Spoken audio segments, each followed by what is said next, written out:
Right, any other questions before we go on? Yes, and there is another question. Uh-huh. Okay.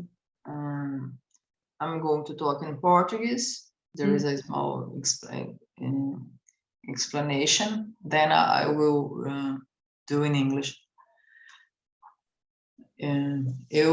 A pessoa escreveu: Eu coordeno um grupo de meditação e gostaria de uma orientação. No templo em que participo, há uma caixinha na entrada escrito doações. Porém, as pessoas parecem não ver ou não se importar. Por exemplo, na última prática de meditação, havia mais de 40 pessoas participando e apenas uma contribuiu. Parece que elas só vieram ao templo para sugar as energias, sem retribuir com nada. Isso significa que as pessoas estão tão egocêntricas que não têm uma gota de solidariedade ou gratidão sincera? Como é possível conscientizar as pessoas sobre a importância de fazer oferendas e doações? Quais são os benefícios de fazer oferendas e colaborar com o templo, com o mestre e com os colaboradores do mestre? In English now.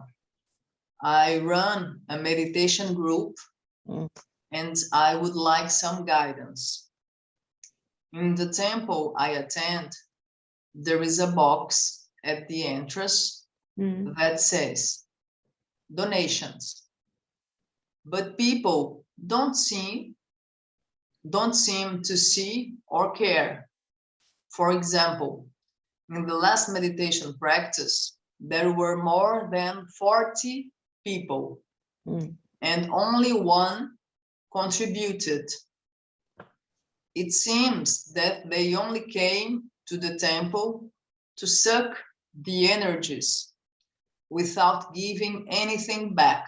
Does this mean that people are so self-centered that they don't have a drop of solidarity or sincere gratitude? How is it possible to make people aware of the importance of making offerings and donations? What are the benefits of making offerings and collaborating with the temple, with the master, and with the master's collaborators? You know, traditionally, the teachers should not ask for money for the teachings. Nobody should pay for the teachings because the teachings are beyond value. In that sense, you can't put a value on these teachings because they just transform the whole of your life. In Asia, nobody would think of going to a teaching without making an offering. They just wouldn't think about it. Immediately at the end of the teaching, then they come up and it's a joy for them to make an offering. It seems that here in the West, we don't have that same joy. Most of us, we don't have that joy that comes from offering. So, you know, I can't force people to be generous, but, you know, I depend on people's offerings for my life, for my medicines, for everything. But I can't force you to offer. It must come from your heart.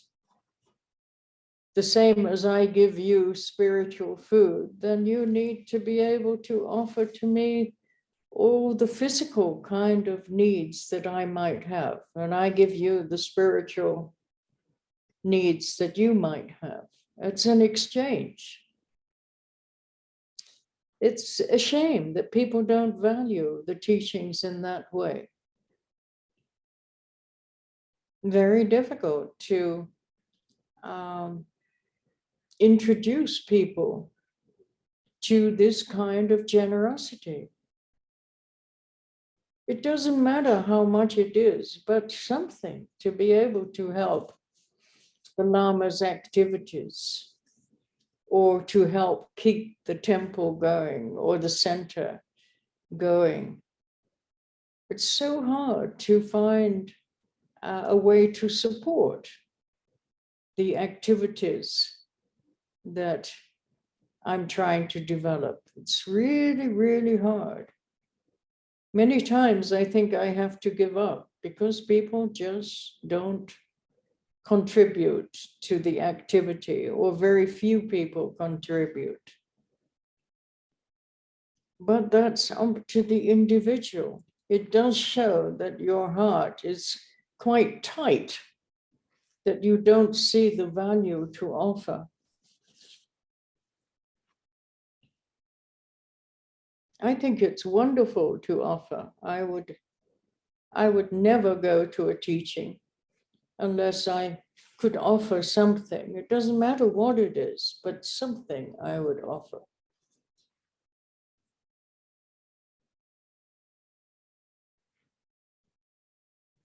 My teacher said something to me that really hit my heart one day. He said, in the West, people treat the teacher like a tube of toothpaste. They squeeze and squeeze and squeeze until there's nothing left in the tube, and then they throw it away.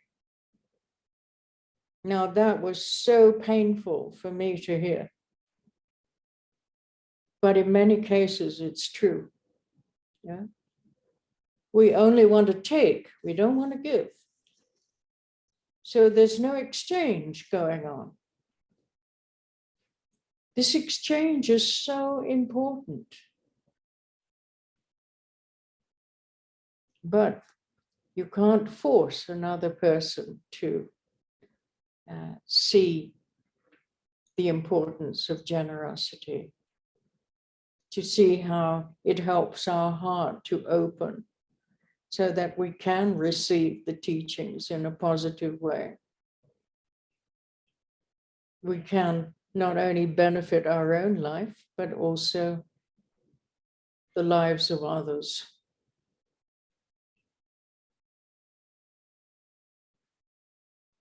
Sorry, I don't have an answer to that question.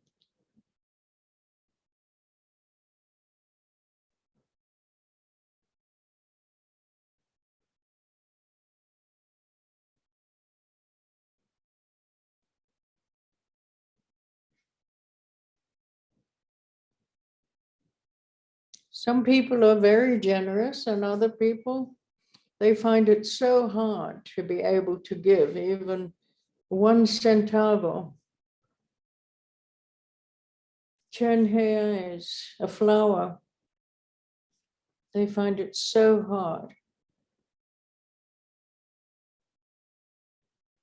Interesting. Yeah. The lamas say, if we can't give, we can't receive. I think that's quite true. Your heart's just not open to receive.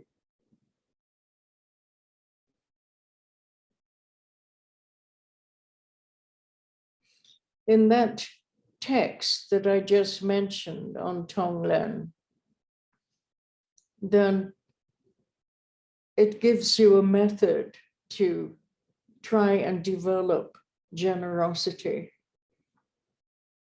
And it says, put an apple in one hand and then give it to the other hand. And then take that apple and pass it to the other hand. And that's the beginning of generosity, being able to let go and receive, training yourself to let go and receive.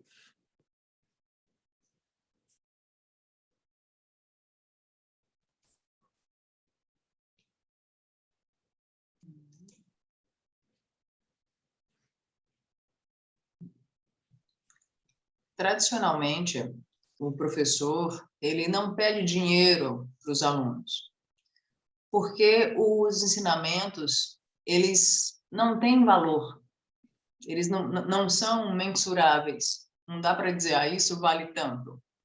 Porque os ensinamentos, eles transformam completamente a sua vida. E eles podem transformar completamente a vida dos demais. É curioso, né? Mas na Ásia, por exemplo, eles não pensariam em ir para o ensinamento sem fazer a oferenda. E quando eles fazem a oferenda para o mestre, eles fazem com muita alegria.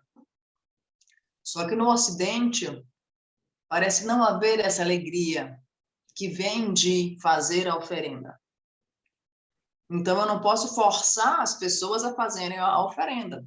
Da mesma maneira que você, no seu grupo de meditação, não pode forçar ninguém a fazer as oferendas.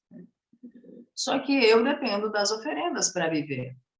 O que eu ofereço é alimento espiritual, o que o professor oferece é alimento espiritual, e o que os alunos oferecem é o alimento material.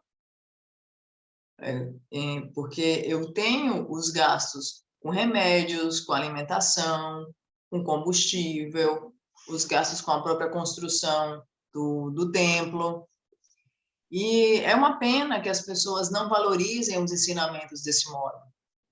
E no Ocidente é realmente difícil tocar o coração das pessoas para a generosidade de manter o templo, cuidar do templo, cuidar das atividades do templo, cuidar da manutenção do mestre.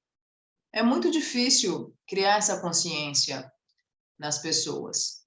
Inclusive, muitas vezes eu penso em desistir de construir o templo, né, de seguir com os ensinamentos. Porque muitas vezes poucas pessoas contribuem, poucas pessoas fazem oferendas, ou nenhuma faz oferenda. Então, isso de fato revela como o nosso coração está tão apertado, está tão estreito. Nosso coração está tão estreito, tão apertado, que nós não compreendemos a importância da generosidade. Eu mesma, quando eu vou para um ensinamento, eu me sinto muito feliz em fazer uma oferenda. Me sinto muito feliz. E o meu professor, um dia, ele me falou algo que realmente tocou meu coração, né? Eu fiquei muito tocada com essa informação que ele me passou. Ele me disse que no Ocidente as pessoas tratam o professor como se ele fosse uma pasta de dentes. E aí as pessoas espremem o professor a tal ponto que o professor não chega ultrapassa o seu limite, né? Porque só sugam o professor. Só querem tomar, sem oferecer nada em troca. E essa troca é importantíssima. Você não pode forçar ninguém a ser generoso. E podemos receber os ensinamentos de um modo muito positivo e não apenas beneficiar as nossas vidas, mas também beneficiar a vida dos demais de uma maneira especial. Para algumas pessoas, é mais simples serem generosas. Algumas pessoas são facilmente generosas. Mas para outros é extremamente difícil dar 1 centavo, dar 10 reais, dar uma flor. Eu lamento, mas eu não sei de fato como responder a sua pergunta. Os lamas, eles dizem, se nós não podemos dar, nós não podemos receber. Os lamas dizem, se nós não podemos dar, nós não podemos receber. E eu acho que é verdade, porque quando nós não podemos dar, o nosso coração está fechado. O nosso coração não está aberto para receber. E para nós recebermos os ensinamentos, recebermos as respostas para as nossas vidas, o nosso coração precisa estar aberto. Nesse livro sobre Tonglen, eles lhes dão um método para cultivar a generosidade. eles explicam assim: coloque uma maçã em uma mão e passe essa maçã para outra mão. Depois pegue a maçã que está nessa mão, passe para outra mão. E assim você se treina para deixar ir. Você se treina para dar e você se treina para receber. That's it, honey. It was interesting for me when I came to Brazil. I arrived in Brazil in 1999, I think it was. Yes, Shagda Rinpoche invited me to Brazil from Hong Kong. And first of all, I went down to the south of Brazil, to the Gompa, to Porto Alegre, but I didn't really like the south of Brazil. I thought it was too European. I wanted to be more in a Brazilian environment. And so Rinpoche, he saw that.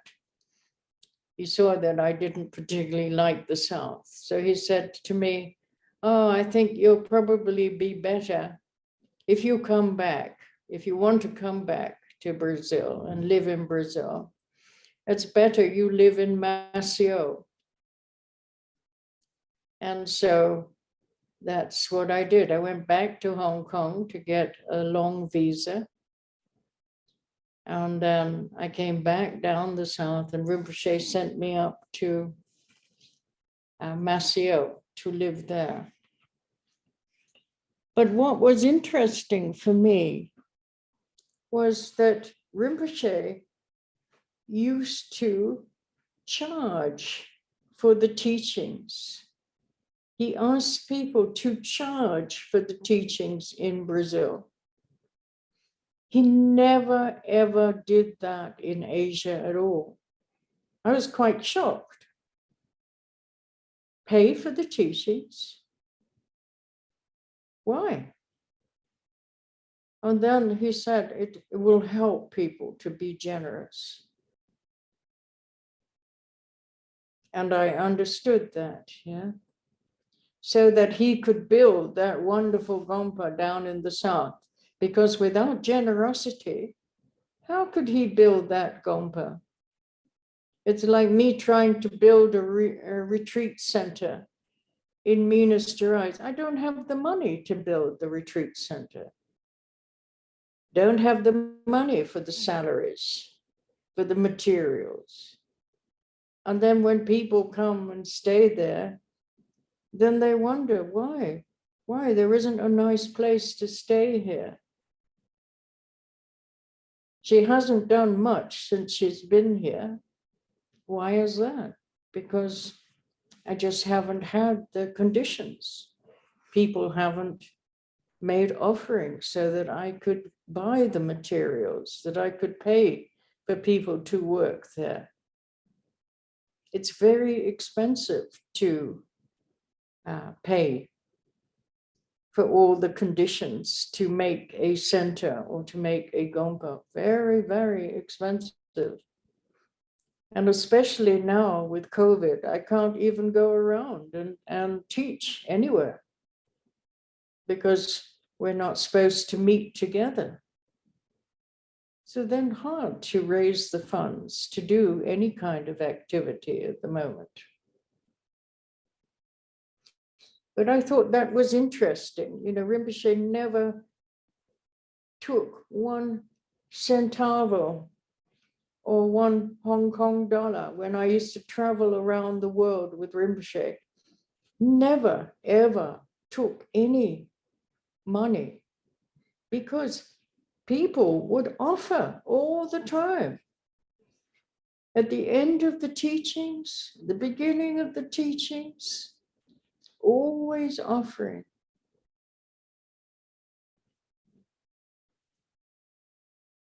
So we have to be trained. Unfortunately, we have to be trained to think another way, to act another way, to be able to open our hearts. We need training. And then it will become more and more natural. So I don't know if that helped to answer that person's question. Ok. Foi bem interessante quando eu vim ao Brasil em 1999. O Shagdu Rinpoche, ele me convidou para vir ao Brasil quando eu estava em Hong Kong. Então, ele me chamou para o sul do Brasil, para Porto Alegre. Mas, quando eu cheguei, eu considerei que tudo ali no sul era muito europeu. E eu não tive muita conexão ali, né? Eu queria um ambiente mais brasileiro. E Rinpoche reconheceu isso, ele percebeu isso, e ele conversou comigo e falou, olha, se você quiser vir ao Brasil novamente, seria melhor você ficar em Maceió, que é no nordeste do Brasil. E eu fui a Hong Kong pegar um visto mais longo para poder viajar, e voltei para o Brasil e fiquei em Maceió. E quando eu cheguei aqui ao Brasil, eu observei que o Shagdu Rinpoche, ele passou a cobrar pelos ensinamentos, pelos retiros, e aquilo me causou muito estranhamento. E eu perguntei, mas por que, Rinpoche, se na Ásia você não fazia isso, né? E ele falou, isso ajuda a cobrar pelos ensinamentos, pelos retiros, isso ajuda as pessoas a serem mais generosas. E graças a essa generosidade, ele pôde construir o templo budista do Kadrolim. Porque para se construir um centro de retiros, é algo que demanda investimento. Eu não tenho o dinheiro para os salários e para todo o material de construção que é necessário. E às vezes as pessoas fazem comentários como, mas ela não fez muito, ela não construiu muita coisa desde que ela está no Atlink. Só que as pessoas não fizeram oferendas suficientes para que eu pudesse comprar todo o material necessário e pagar os pedreiros. E, em especial, nesse momento de pandemia, é muito caro, né? Tudo está muito caro. Em especial, né, com essa situação em que a gente está vivendo, eu não posso sair para viajar, como eu fazia antes, para fazer retiros e dar ensinamentos. E é muito interessante notar que quando o Rinpoche transmitia os ensinamentos na Ásia, ele nunca pediu um centavo, nunca pediu $1, porque as pessoas ofereciam com alegria o tempo inteiro. Ou ofereciam no final do ensinamento, ou ofereciam no início do ensinamento. Então, para desenvolver essa generosidade, nós temos que ser treinados a pensar de outra forma. Temos que ser treinados a agir de outra forma, para sermos capazes de abrir o nosso coração. Eu não sei se essa resposta ajudou a pessoa que respondeu. It helps, Annie. Okay. Okay. Any other questions before we go on? Yes, Annie. There is a question here. Did that help the person who asked that question? Yes, Annie. Yeah. The person says yes. Yes.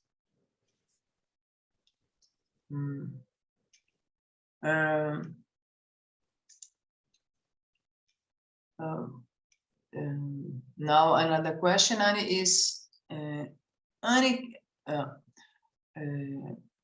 Carla, você poderia solicitar a Annie que fale mais um pouco sobre o corpo de arco-íris? as cores estão relacionadas aos chakras? Can you ask Annie to talk a little more about the rainbow body?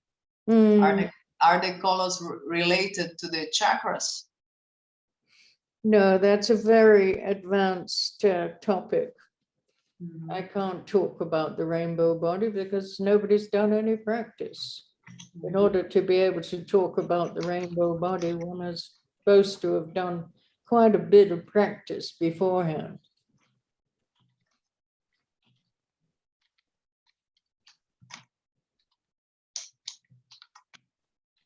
You haven't even done the Nundra. You haven't even done the preliminary practices. You need to be able to unblock the energy channels so that the energies can flow more freely. And then there's a lot of other practices that we need to do. We need to be proficient in certain practices, certain yogas. And it's only taught when we're in a 3-year retreat. It's not taught outside a 3-year retreat. Why? Because you don't practice. So we have to have a commitment before that those kinds of teachings are given. It's not something for entertainment.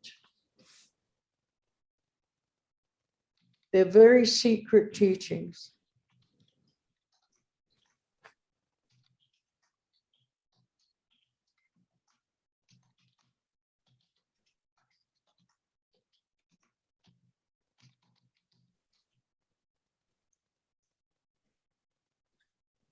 Eu não posso falar sobre o corpo de arco-íris e sobre os maiores detalhes sobre esses ensinamentos a respeito do corpo de arco-íris, porque vocês não fizeram as práticas necessárias para entender esse ensinamento.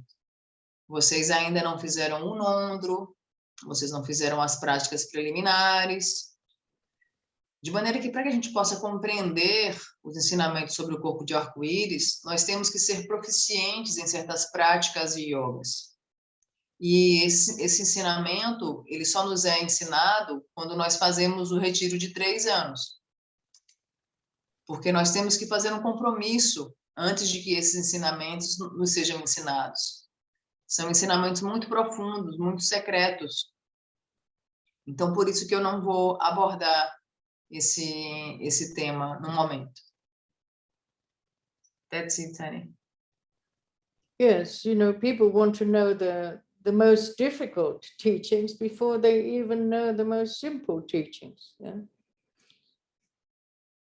You wouldn't understand if I was to talk now about these kinds of teachings because you've done no training, hardly any training whatsoever.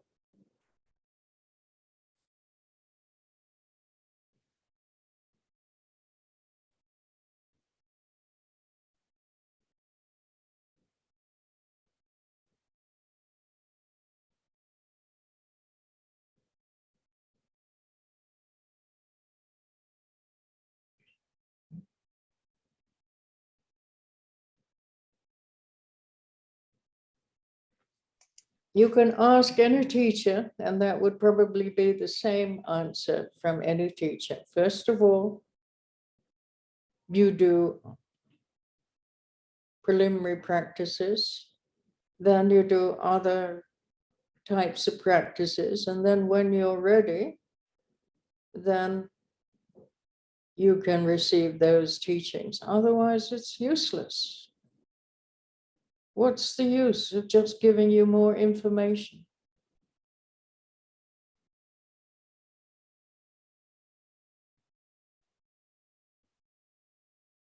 How many years? Many of you have known me. 20 years, some of you?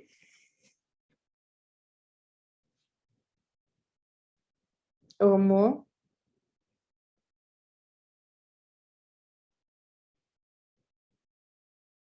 How many of you have actually done a long retreat?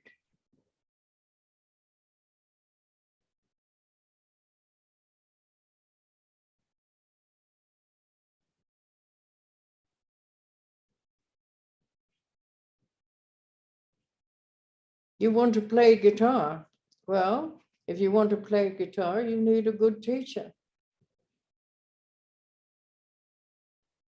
And then you need to practice, you need to train. And then as you develop, then you receive more teachings, and the way that you play becomes more sophisticated.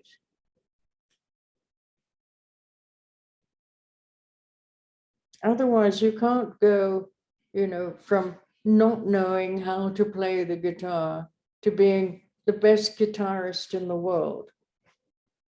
Can you? There's a process that has to go on. Step-by-step process.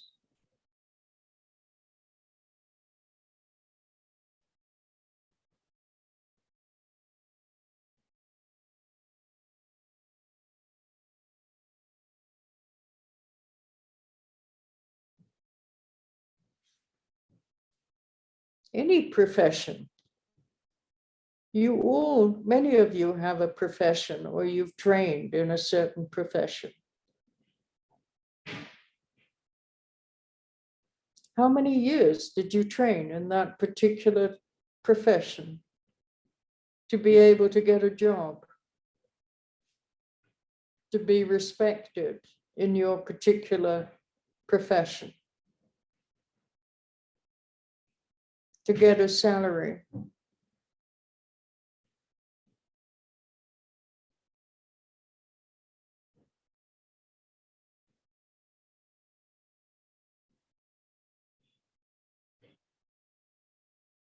This is also a very sophisticated type of training.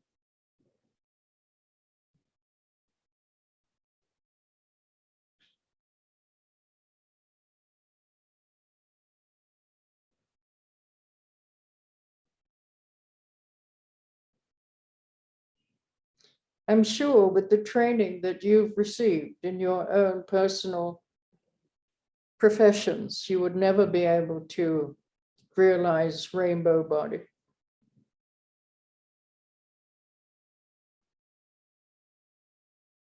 Because you just don't have the conditions. You haven't trained in the right way.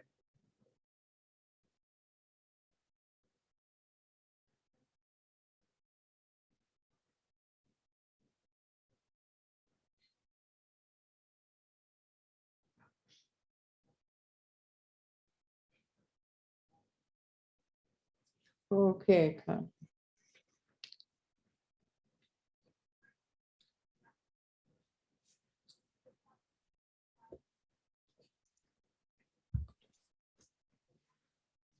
Nós não somos capazes de entender ensinamentos mais complexos se nós não tivermos as bases dos ensinamentos preliminares. De maneira que nós precisamos de um treinamento mais específico. Eu considero que se você perguntar para qualquer professor, ele vai lhe dar uma resposta muito semelhante a mim. Primeiro, você precisa fazer as práticas preliminares, você precisa abrir os seus canais de energia, limpar os seus canais de energia. Você precisa se preparar para receber os ensinamentos mais complexos. Há quantos anos vocês me conhecem? Alguns de vocês me conhecem há 20 anos ou mais. E quantos de vocês fizeram um retiro longo, de fato? Se vocês quiserem aprender a tocar violão, para tocar violão bem, você precisa de um bom professor, você precisa de prática, você precisa de treinamento.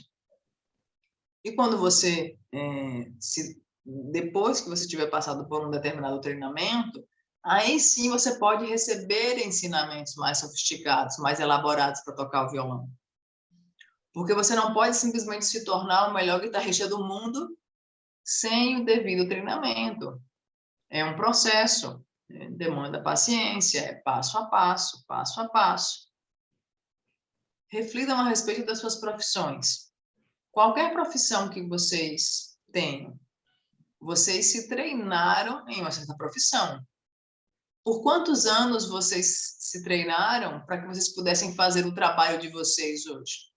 Para vocês serem respeitados nesse trabalho em particular, para que vocês pudessem receber o salário que vocês recebem. Por quantos anos vocês passaram por esse treinamento? De maneira que, quando nós estamos tratando do corpo de arco-íris, isso também é um tipo de treinamento muito sofisticado.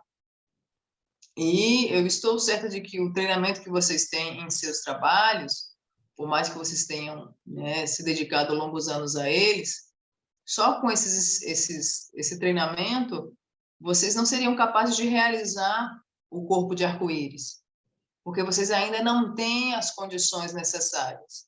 Vocês ainda não foram treinados da maneira adequada, da maneira correta. That's it.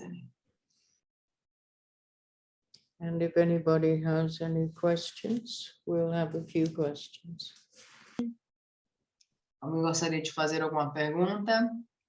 I'd like to ask Karun how his eyes are. My eyes are much better. I had to extract a tooth, premolar. It was very painful all week. And now, today I'm much better. My eyes are clear and there's no pain also in the body. My body is much lighter. One of the tooth in the mouth. So the tooth was causing the eye problem? I think so, because it was broken. It was broken in piece, so it was extracted. And then I reduced some food, and so it's much clearer now. Okay, good. Yes, it's good to know the cause of the problem. Otherwise, if you end up working on something that's not the cause, that's not very helpful, is it? No, I agree. Yes, I'm glad you're feeling better. Yeah. So my body is lighter today, and my focus is better. Good. So we won't worry about your eyes then. No, you don't need to. Thank you. All right. Explain that, Carla. That's interesting. Last week, Karun had problems with his eyes, but the cause of the problem was not the eye. The cause of his problem was his teeth. That was causing the problem with the eyes. So I said, if we don't know the cause, the actual root cause of the problem, we'll never be able to cure it. So here today, we're talking about the problem with obstacles for shamatha and awareness. And if we don't know that that is the root of our problems, we're not going to work with shamatha or awareness, because we think other things are the cause of the problem when it's not. Na semana passada, o Caro mencionou a respeito de um problema nos olhos, que ele estava com dor nos olhos. E hoje ele falou que a causa do problema, na verdade, não eram os olhos, eram os dentes. O dente dele estava quebrado e aí isso irradiava para os olhos. E isso é o que acontece. Se nós não soubermos a causa raiz dos nossos problemas, nós não podemos curá-la. Então, nós devemos nos perguntar quais são os obstáculos que nos impedem de praticarmos shamatha, consciência desperta, atenção plena. Nós temos que saber disso com clareza, senão nós julgaremos que uma coisa é a causa do problema, quando na verdade não é. Anyway, anyone have a question? Yes, Annie, there is a question here. Annie, please, can you say something about Dujun Rinpoche's passage to Paranirvana? No, I can't say anything because I don't know anything. It was a very strange situation. Nobody knows what happened. Very, very sad. But nobody knows why, what happened, because he's never been sick in his life. And so this, we don't know. I don't think they did an autopsy because that's not what happens in the Tibetan tradition. It's more important to leave the body alone for 49 days than to cut it up in an autopsy. So I don't think we'll ever know what was the actual cause of his death.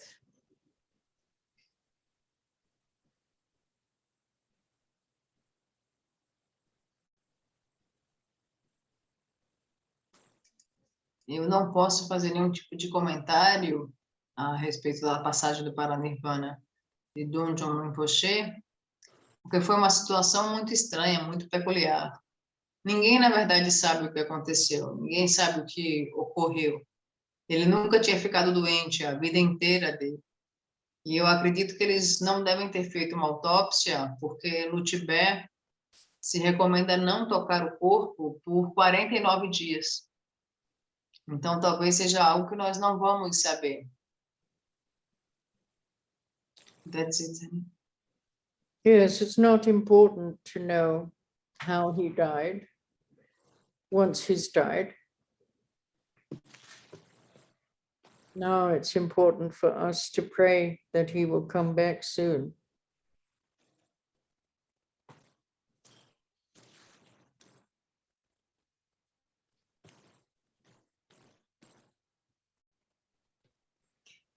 Everywhere around the world, people are doing prayers for the 49 days.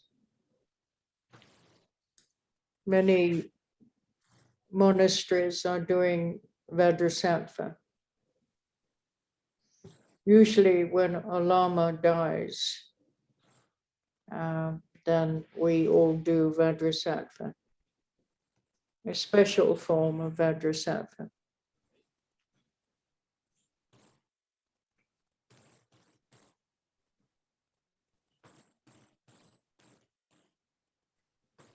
Help to remove the obstacles for his rebirth. He was so young, he was only 31 years old, very young. Such a wonderful teacher. I feel so fortunate that I had a chance to take teachings from him.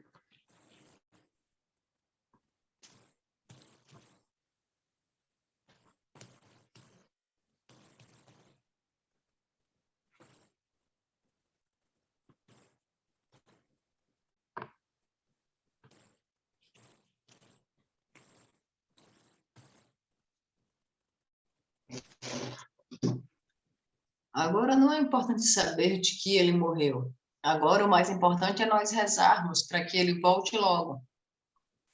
Em vários lugares do mundo, as pessoas estão fazendo práticas por 49 dias.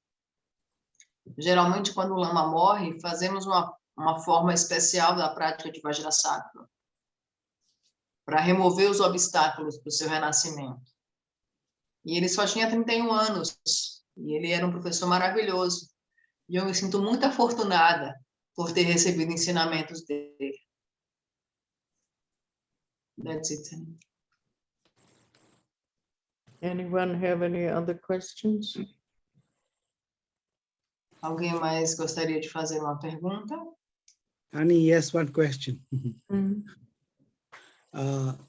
So you were saying when we are more stuck in the I-ness, when we ask for that I would like to have tea, normally our language is very limited, and how people have learned it. We would probably, if you ask 10 different people, how would I'm you sorry, request? Karun, I can't hear you. Yeah. I can't hear you. You have to talk slowly and clearly. Okay. It's a question. Is the question when you were mentioning about the I-ness, which we Mhm. are usually stuck with, and when we request for tea, or when we I would like to have tea. Mm. So the question is that normally language is limited in how we express ourselves. If you ask 10 different people how you would demand for tea, or request for tea, or Mhm. ask for tea, the Mhm. question is each one will reply in a different way. So, but of course, in a person who's much more aware will clearly at least probably say that can tea be served or something. So it includes everybody, and not doesn't separate I out or you out somehow. So is this okay, or how we can request for tea if we could just rephrase the demand for the tea? No, no, no. It doesn't work like that, Karun. It works in the fact that you understand relative and ultimate truth. Uh-huh. If Okay, you the two, yeah, understand relative truth, then yeah, when you say I, you know yeah, the I doesn't exist. yes, mhm, But if you don't understand relative truth, then when you say I, you believe it does exist. mhm. So one comes out of wisdom and the other one comes out of ignorance. Yeah, okay, I agree. Yes, it's not a question of the language, it's a question of how you relate to that I, whether you relate to it in an absolute sense as an entity, Yeah. or an I that depends on certain conditions to appear to exist at that moment. Mhm. Okay. Okay, thank you. Mm.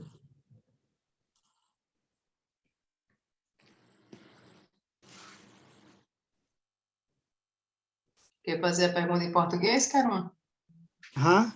Não, você mesmo pode Não, não, pode, traduzir. pode fazer, Carol. Pode fazer, porque eu considerei que você ia fazer em português também. Ah, olá, pessoal. Eu perguntei a Anne se é questão de o Aines, quando nós está preso muito no eu, né? So, e quando você demanda um chá para alguma pessoa, que você vai falar, tem, como eu percebi que linguagem é limitado no jeito que nós experimentamos na vida. Se você pergunta 10 pessoas, como você servirá, como que você quer sua chá, ou seja servido a chá, cada pessoa vai usar um modo diferente de para falar como ele quer achar, se ele quer achar. So aqui, claramente, a Ani expressou que não é questão de linguagem, como é. A questão é de ser dois modos de ver as coisas, uma é absoluto e outra é relativo.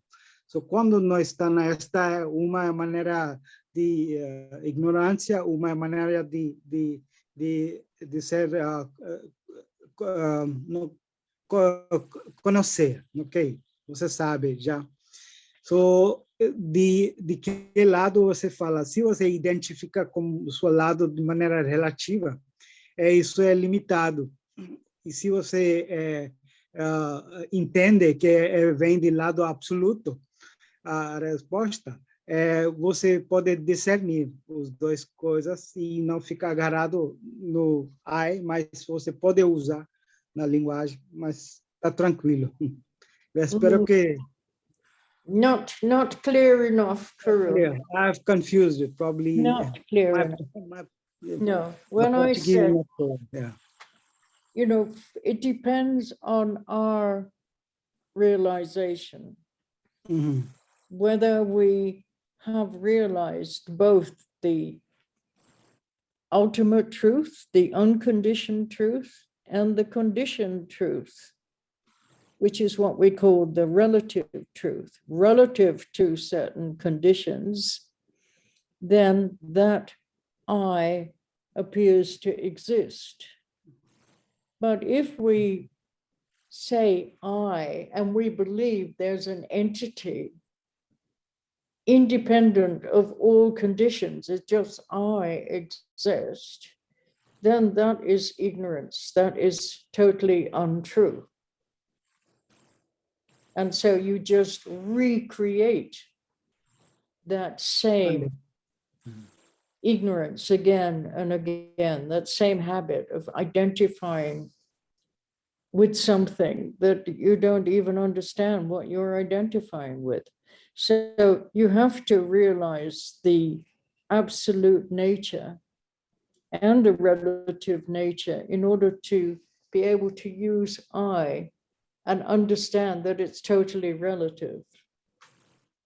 Relative to your body, relative to your mind. It doesn't just exist, this I, but that's how we use it. I don't like that. What doesn't like it?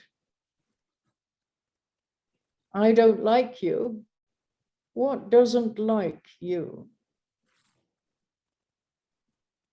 What is it that doesn't like?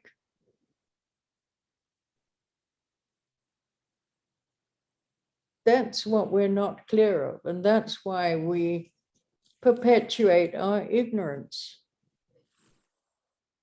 Because we believe there is this something called I. There is an entity called I.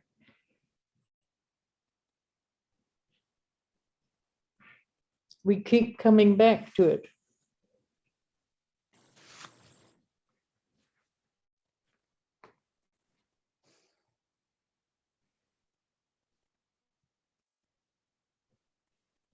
What are you saying, Karun, when you say, I want?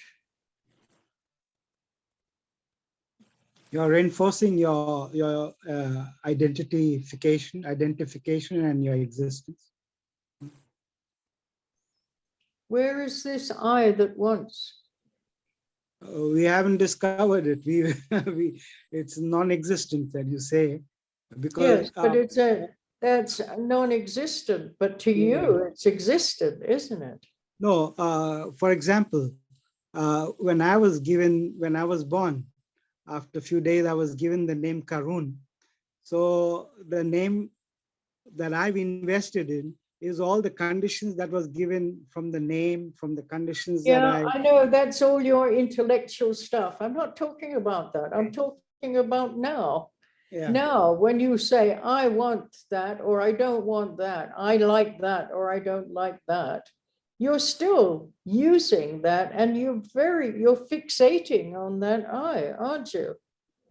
It's like giving importance to your own existence. No? It's much more than that. It's a very strong habit of believing in an entity. Okay. You do it all day long. Not just you, everyone. We do it all day long. Getting up in the morning. Oh, I don't want to go to work. I feel tired.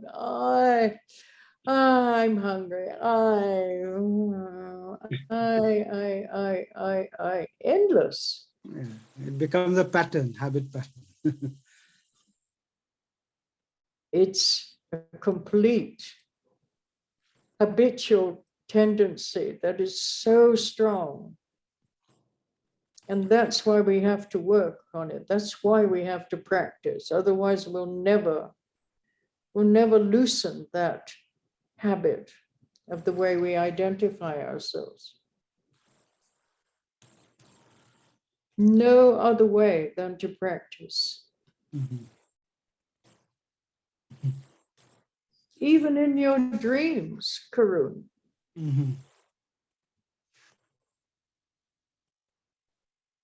Isn't there an I in your dream, an I that wants to go somewhere, that doesn't want to go, an I that likes, an I that feels happy, an I that feels unhappy, even in your dreams?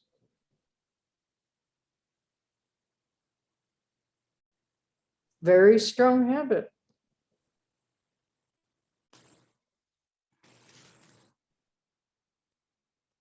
So you didn't forget about that I after you were born. It's with you all the time. I think it will even reach the death. No? I think Hopefully we- not. Yeah, hopefully not. We want to break free. But if you don't study those teachings that I gave you, probably, yes, it will be with you at death. Yeah.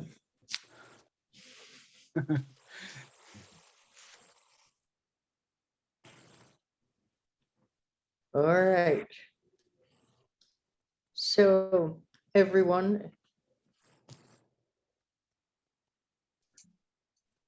I hope you're doing some kind of practice. As Zamba Chözom said last week, you know, even one mantra is better than no mantra. Mhm. So even if you do one 7-line prayer or one Chenrezig mantra, Buddha of Compassion, or 10, whatever, it's all helpful. It's much better than not doing anything. But you need the discipline to integrate it into your daily life. Don't just say to yourself, oh, I don't have time. Oh, I'm tired. Oh, I gotta do this. Oh. And then not do anything. That's not so helpful. Mhm. All right. Love to you all. Take care. Thank you, Annie. Boa Thank you, noite. Annie. Thank you, Carla. Hmm. Thank you, Carla. Ciao. Thank you, Annie. Thank you, Annie. Carla. Good And Thank you, everybody. Annie. Obrigada. Thank you, Ana. Yeah. Thank you, Annie. Obrigada, Carlinha. Obrigada, Carla. Sobre a pergunta do Carum, né? A Annie Sim. mencionou sobre o eu, né? Como é que nós vamos conversar sobre... Como é que nós vamos pedir? Ah, eu quero uma xícara de chá, eu quero um copo de água. E a Annie falou que, na verdade, você pode pronunciar o eu, né? Eu quero tal coisa. Mas tudo depende da nossa realização, de ver a verdade não condicionada e ver a verdade condicionada. A verdade é que esse eu depende de condições, então essa verdade é relativa. Se acreditamos que esse eu existe independente de condições, isso é ignorância. E acaba que nós vamos recriando a ignorância de novo. Nós temos que perceber a natureza relativa e a natureza absoluta, a verdadeira natureza absoluta. O eu é relativo ao seu corpo, é relativo à sua mente. Quando a gente fala, eu não gosto de você, o que é isso que não gosta? E é por isso que perpetuamos a nossa ignorância, porque nós acreditamos que existe uma entidade chamada eu. E repetidamente voltamos a esse eu. E a Anne perguntou, o que você quer dizer, Carum, quando você fala eu quero? Você se identifica com esse eu? E o Carol mencionou, não, mas esse eu é uma entidade não existente. E aí ele falou, mas para você é algo existente, porque você usa esse eu e você se fixa nesse eu. E isso é um forte hábito de acreditar em uma entidade de manhã até a noite. Eu estou com fome, né? E sem fim, isso se torna um padrão. É um hábito tão forte Mas, de outro modo, nós nunca vamos afrouxar esse modo como nós nos identificamos com nós mesmos, a não ser pela prática. Mesmo nos seus sonhos, observe, há sempre um eu no seu sonho, não há? Um eu que quer ir para algum lugar, um eu que se sente feliz, um eu que se sente infeliz, é um hábito forte. Você não deixou esse eu ir embora quando você nasceu. Aí o Carão falou assim, eu acho que eu vou levar esse eu até a morte. E a Anne falou, se você praticar o que eu falo, não. Mas se você não praticar o que eu falo, né, você vai levá-lo até a morte mesmo. E eu realmente espero que vocês estejam fazendo alguma prática. Lembre-se que fazer um mantra é melhor do que não fazer nenhum mantra. Fazer a prática de Cherenzi é melhor do que não fazer nenhuma prática. E nós precisamos da disciplina das práticas para integrar na nossa vida diária. Não fiquem desperdiçando o seu tempo com desculpas, com justificativas, ou mesmo dizendo, eu não tenho tempo para isso. E a respeito da minha permanência aqui no hospital, na semana que vem, eu vou saber com mais clareza, porque esse hospital onde eu estou é um hospital bem caro, e eu não sei se o meu seguro vai me manter aqui. Mas eu avisarei a vocês sobre o que acontece, né? E tentem se juntar, se reunir comigo na próxima semana. O plano é eu ficar aqui até o dia 28 de abril, porque eu tenho que fazer antibióticos, tenho que tomar antibióticos intravenosos, antibiótico intravenoso todos os dias. Se eu falhar um dia, a infecção pode voltar. E aí eu poderei ter que esperar mais meses no hospital. No momento, a gente vai seguindo dia a dia e vemos como as coisas caminham. Eu não posso ir para a Lagoa sem ter finalizado o tratamento, porque se eu voltar para o Atilinga e chover, por exemplo, a enfermeira pode não chegar até lá para aplicar um antibiótico intravenoso em mim. Então, vamos aguardar. Muito amor a todos e fiquem bem. Pelas bênçãos do Senhor nascido do Lótus, pela aspiração de Aratara, através da verdade da originação interdependente, possa a vida de Zamba Chözom permanecer firme e beneficiar seres como eu. Pelas bênçãos do Senhor nascido do Lótus, pela aspiração de Aratara, através da verdade da originação interdependente, possa a vida de Zamba Chözom permanecer firme e beneficiar seres como eu. Pelas bênçãos do Senhor nascido do Lótus, pela aspiração de Aratara, através da verdade da originação interdependente, possa a vida de Zamba Chözom permanecer firme e beneficiar seres como eu. Essa é a nossa aspiração. Gratidão, Boa Carla. noite. Boa noite. Gratidão. Carla, obrigado. Obrigada. Carla, obrigado. Gratidão, boa noite. Gratidão.